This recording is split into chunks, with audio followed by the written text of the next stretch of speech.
Guys school benches యొక్క tops అయితే ready చేస్తున్నాం ప్రెసెంట్. సో మేము ఏంటంటే దీనికి మన టాప్ 18mm కి అయితే లామినేట్ పేస్టింగ్ చేసి దీనికి ఇలాగా బీడింగ్ అయితే చేస్తాం. సో దీనివల్ల ఏంటంటే ఎక్కువ రోజులు వస్తుంది టాప్స్.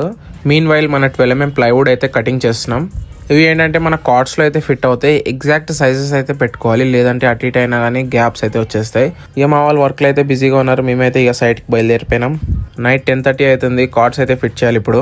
ఎందుకు ఇంత అర్ధరాత్రి అంటే like we have lot of works, so we have to finish 1 by 1. ఇక సరే పనిలో పని అయిపోతుంది కదా అని చెప్పి కార్డ్స్ అయితే ఫిట్టింగ్ అయితే చేస్తాం. ఇక ఇంటి వరకు ఆల్మోస్ట్ 1 అయింది. ఇక next day back to work.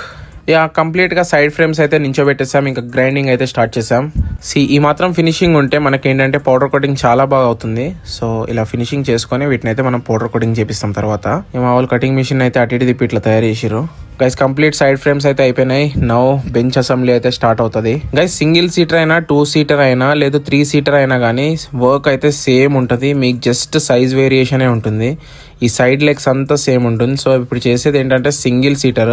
Literally ఈ బెంచెస్ చేయడానికి చాలా అంటే చాలా లాట్ ఆఫ్ హార్డ్ వర్క్ ఉంటుంది. Too many pipe cuttings and too many weld joints. And next మళ్ళీ దీనికి డెస్క్ పెట్టాలి, దాని తర్వాత పౌడర్ కోటింగ్ చేపియాలి, దాని తర్వాత మళ్ళీ టాప్స్ ఫిట్ చేయాలి. గైస్ నేను క్వాలిటీ అంటాను కదా, క్వాలిటీ అనేది మీకు ఎక్కడ కనిపిస్తుంది తెలుసా? ఇలాంటి జాయింట్స్ లో చూడండి. ఎవ్రీ జాయింట్ వదలకుండా ఎవ్రీ పైప్ అయితే వెల్డ్ చేస్తున్నాం. దీనివల్ల ఏమవుతుందంటే ప్రోడక్ట్ అనేది ఎక్కువ లైఫ్ వస్తుంది. సో గైస్ ఇదన్నమాట ఇవాళకి వీడియో. కనుక నచ్చినట్లయితే ఫాలో చేయండి, లైక్ చేయడం మర్చిపోకండి. ఎవరికైనా అవసరం అంటే షేర్ చేయండి.